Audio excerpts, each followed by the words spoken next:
Hey everybody, so I had to make a quick run from work out to Womelsdorf, which is where we are. I just left the Dollar General parking lot here, 419. So I figured, why not do a country roads take me home? So this is Womelsdorf, Pennsylvania. This is actually Conrad Weiser homestead is just to the east. We visited there a couple times, done a bunch of photography and stuff like that. This is a really pretty little town. We've been through this a couple times. I think the last time we were here was that Christmas lights one that we went through the different towns, and this was one of the towns that we went down through here. This is the one that had sort of weird, I wasn't sure if it was a star, if it was possibly a dinosaur, a T-Rex grabbing for a star. I wasn't sure, but anyways, this is always a pretty little, I think it's a Lutheran church here, stone church. So we'll come through here at some point. I want to do some more history here and probably do the history on that church. But I figured, what the hey, let's make a video. I'll use my time wisely here in Chuck. But so this Sunday, Isaac Meyer Homestead is having what's called Charter Day.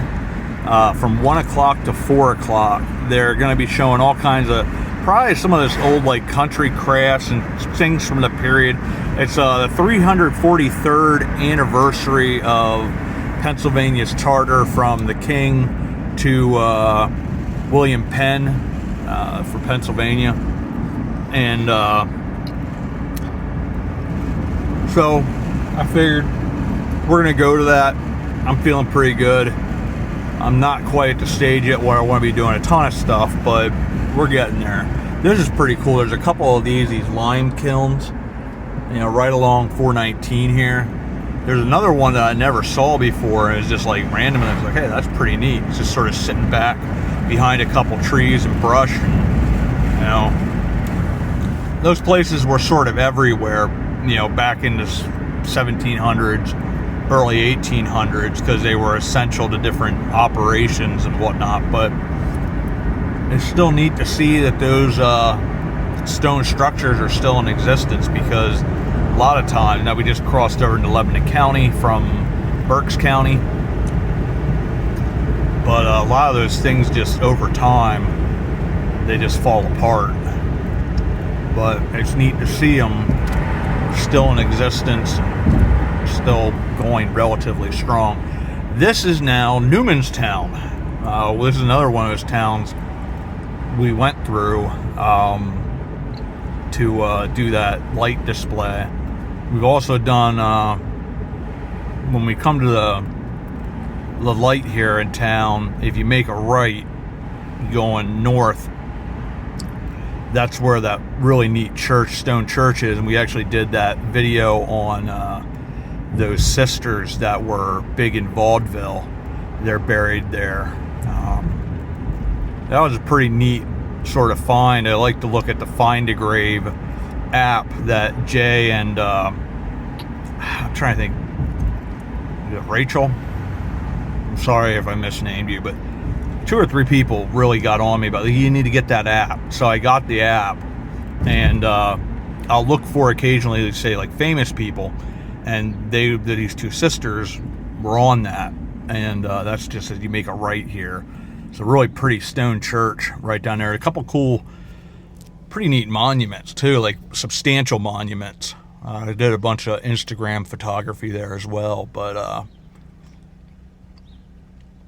had a friend that lived here back when 18, 19, 20. I worked at Dutchway as front end, like bagger, and did a bunch of other jobs too. But there were 3 of us that were really good friends, and we used to come out to my friend's place here in Newmanstown. And he had a 69 Buick. We used to run in Lebanon. They had on Cumberland Street and Walnut Street. It was called the Loop, and you used to run your cars around that. And lot of good memories. A lot of good memories here in Newmanstown. I really adored his dad. Such a good guy. His name's Adam. Adam and Jason. Good guys. I got to get back together with them here at some point. Jason and I have talked a couple times, so it's just a matter of, I think he actually lives here in Newmanstown, actually. Adam, I'm not quite so sure, but both of them are married, have families, and real good guys. This is the Fort Zeller, Pennsylvania Historic Monument, or whatever it is. Fort Zeller, you can see it right there. Historic marker. I don't know why I say monument, but Fort Zeller is the one that's Cliff's ancestors that built that French and Indian War fort. That is the oldest fort in Pennsylvania. Now, it's not the oldest structure. Light's Fort actually predates it, because the original Zeller's Fort was a wood, like a log building, and it was that for about 20 some odd years, maybe 25, 26 years, and then they built the current stone structure that's there today. But that is set up very much like it would have been back in the day. I'd like to get in there at some point with Cliff and I. I just don't know if, I guess the guy that owned it passed away, and the wife might not necessarily be given the tours like he had. So I gotta check into that now that my health's getting better and I can start doing that type of stuff again. And we will get over there. I think I am gonna make a turn here because I just want to get this guy off my butt, because I can't stand it when people like, I am going the speed limit. There's no reason for you to be riding me. Plus, we'll get the chance to go by St. Paul's UCC. We've actually visited here a couple times. One time for sure. This is a really pretty church. Has this really neat memorial. I think it's the Zimmerman family, but this is Revolutionary War, French and Indian War era graves, and then there's one back there. It's like an angel, and it's just stunning monument. Maybe we'll be able to see it. Yeah, right over there. You can see it's like with a cross. Beautiful, beautiful church. Stunning church. They're one of these beautiful country stone churches that would have been a Reformed church in its beginning. But there's like there's a combination cemetery. It's like the Milbach Cemetery, which is the town of Milbach, and then they have the St. Paul's UCC, which would be Reformed Cemetery, but United Church of Christ today. So it's sort of a combo. I'm not really sure where one ends and the other begins, but one's sort of the public cemetery for the community. And then, they were probably separated by a decent distance, but just over time, wound up growing together. And it's still technically two cemeteries, but I think sort of commonly referred to as Milbach Cemetery, but half of it's the St. Paul's United Church of Christ or Reformed Cemetery. Put my window up again because it's getting noisy. Is like the cool air, because we're starting to finally get that beautiful weather, 50s almost into the 60s, and it feels nice. So I'm looking forward to this weekend filming at Charter Day. If you're in the local area, Isaac Meyer Homestead on Sunday 1 to 4, they're having this and they're having all kinds of displays of different crafts of that period of time. I thought that person was waving at me, but I don't think they were. They're like, who's that weirdo that just waved at us? Well, I don't know. I don't know who he is, Mom. Another one of these crazy Englishers. They were Amish. That's the center line. I think I passed that other one. I wanted to show you guys. It was like right in like a hillside, but it was on that side. Now there it is. Yeah, it's just randomly right along the road. There's I never even noticed it before. And it's like, oh, that's cool. We're actually coming here south up to Schaeferstown, Pennsylvania. We visited there a bunch. Last time we visited there was once again in that Christmas lights, the town Main Street display. If you make a right here, it'll take you to the little town of Riceville, 2 miles to the west. 419 is just such a pretty road going through all this farmland. And put that window up the rest of the way. Getting a little too loud. I can't even hear myself think. But so I'm excited. I'm excited about what's to come.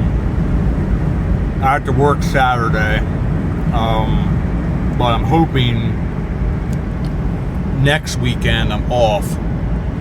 I may make some kind of trip. I'm not sure yet what I'm going to do.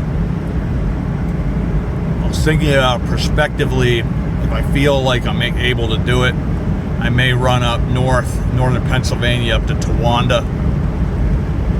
I've sort of been wanting to make that trip for a while. I'm just not sure if I'm nuts enough to do it yet. Do some photography, do some videos. It's a really pretty historic town. It's north central Pennsylvania. That was right along my run. I had a northern Pennsylvania run that I used to do. Start in Osceola, right along the New York-Pennsylvania border.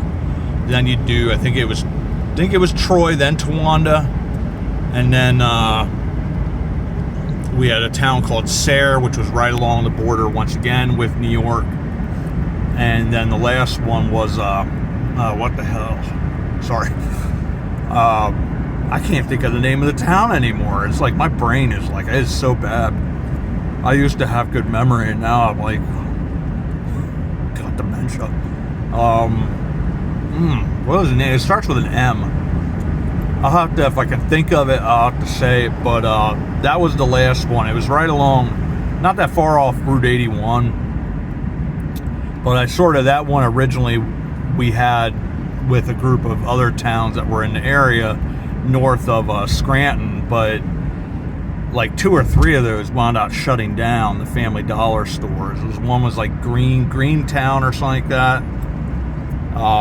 Peckville was another one, and they both shut down. I think there was a third one that shut down in that area too. It'd be like the North Poconos we put together with that one. I just cannot think of the name, but it has sort of like a bunch of really neat golf courses. Beautiful town. And I hated that store though. It was one of those, they called it the race course, was the setup for that store, and it was horrible. Because like the aisles were so narrow, it was very hard to get our machine around. So you would constantly catch the squeegee on these aisles, these edges, because Family Dollar had their end caps were not the same size as the aisles, so they stuck out like an additional inch or 2 on the ends of either side of the aisle. So your squeegee would catch these things, and it would make you so mad because you had to stop the machine, shut the water off, and you're like, rah, rah, rah, rah, rah, rah. So yeah, that was, I liked working with Family Dollar more than Dollar General, but that was not fun, especially doing the strip and waxes on those, because with Dollar General everything was right up against each other, like the corners were right on each other, it's square, so it was easier to go along the edges to clean up the wax that you were trying to get rid of. Whereas with Family Dollar, you sort of had to get into these little crevices and stuff like that, and it was not fun. But anyways, Towanda was one of those stores, those towns that we had a store in. And it was a beautiful historic town right along the Susquehanna. So it reminds me a little bit of Annville, Pennsylvania. When you're on the other side of the Susquehanna, when you're looking across at the town or city itself, you can see the municipal building, because I think both of them are county seats. So they have that dome municipal building, really pretty.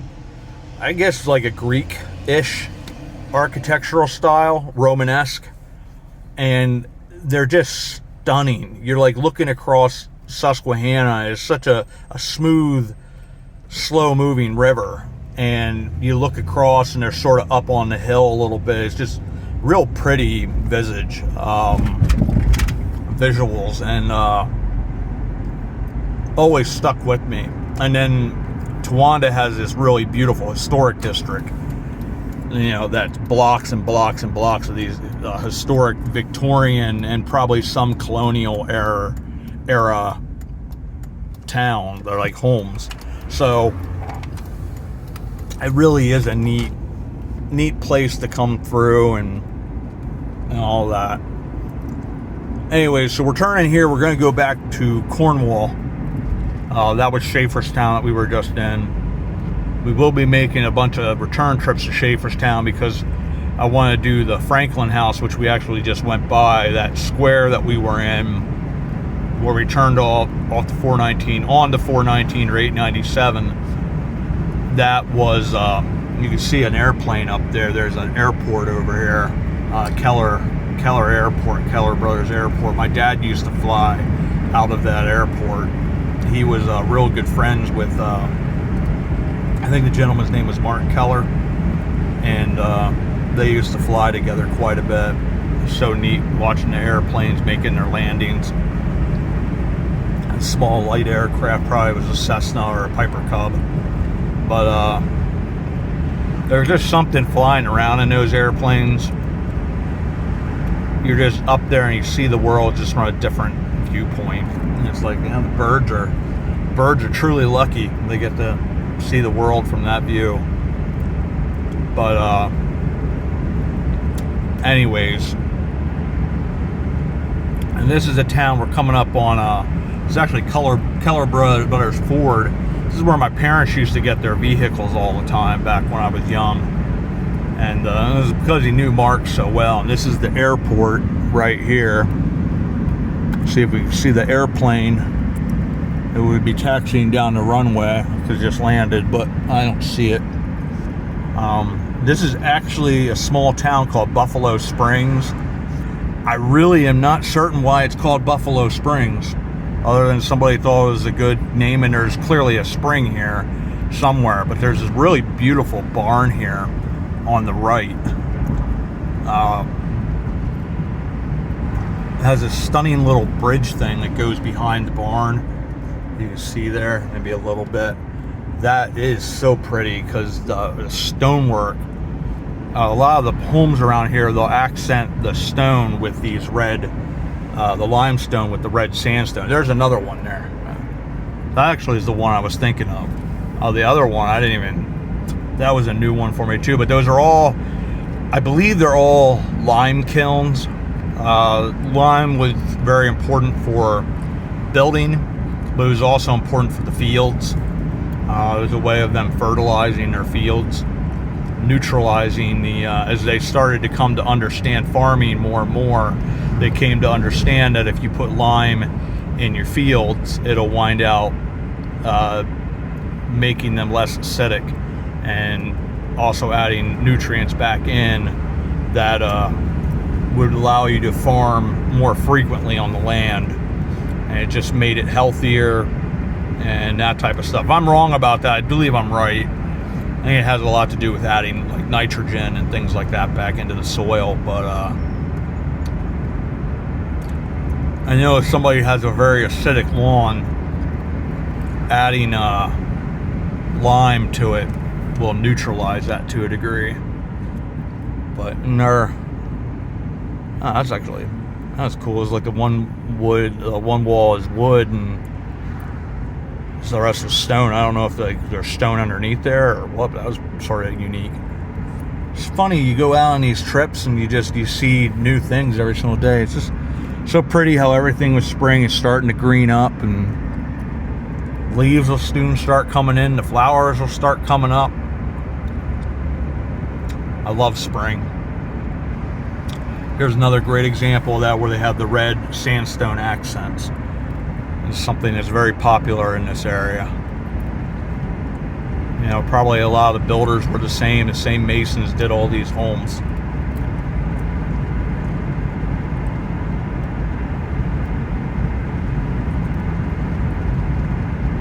You just think about all the history all throughout here. There's some nays, some horses.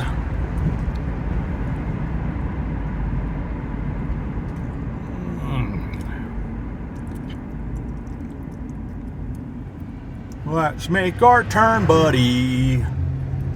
There you go. Good job. Land O'Lakes. Butthead. Margarine. Add a little French twist to it. I want to stop there too. I just saw that monument thing there on the way over. I was like, I never saw that. I might have seen it before and it just never really clicked. I usually turn before here where the truck's coming out up there. I'll come this way to go back to Cedar Haven to go visit my mom. That way I don't have to go through Lebanon City. Less traffic and all that, but I don't normally come down this way a whole lot, and I just noticed that. I was like, I wonder what it is. Here there was once a boy named John. He did miraculous things. Therefore, we've put a monument here. Wonderful.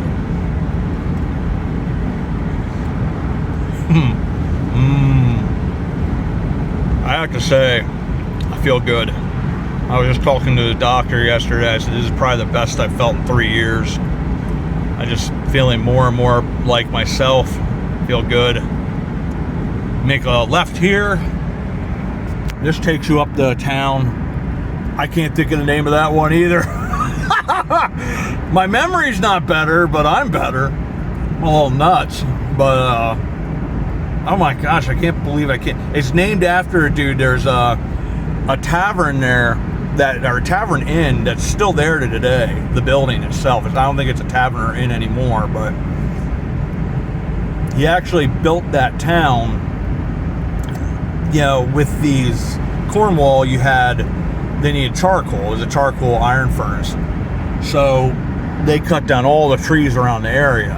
And that area, this guy bought that land because it had been completely deforested. And he bought it as a place that employees of the Cornwall iron furnace could come and own their own home. Because there's a lot of these different villages, which at some point we're going to be doing that Villages of Cornwall series again, that the Colemans built specifically for their employees, and they're beautiful little towns like Bird Coleman, Miners Village, North Cornwall, and they all are very beautiful, beautiful stone house, row house towns. Well, that town specifically was made for people to own their own land and their own home. But it's named after the guy that bought the land and founded it. I don't know why I can't think. It has a really beautiful little EC church. Ruff, ruff, bark, bark, bark. And this is the village of Cornwall proper. There's all these villages that all sort of make up Cornwall Township, but this is the specific center of town coming up here. And they have the Lebanon Valley Rail Trail here. They have this weird root beer barrel. They actually serve drinks and other stuff, like even hot dogs and things like that. Because if you go up the trail this way, it takes you to Mount Gretna, which is, we're going to be doing a bunch of filming there this summer. Really beautiful town. Historic town. That was the Chautauqua that we visited and talked about. This is also not a pleasant place to have to pull out. You got, hopefully people make decisions like this guy, make a decision.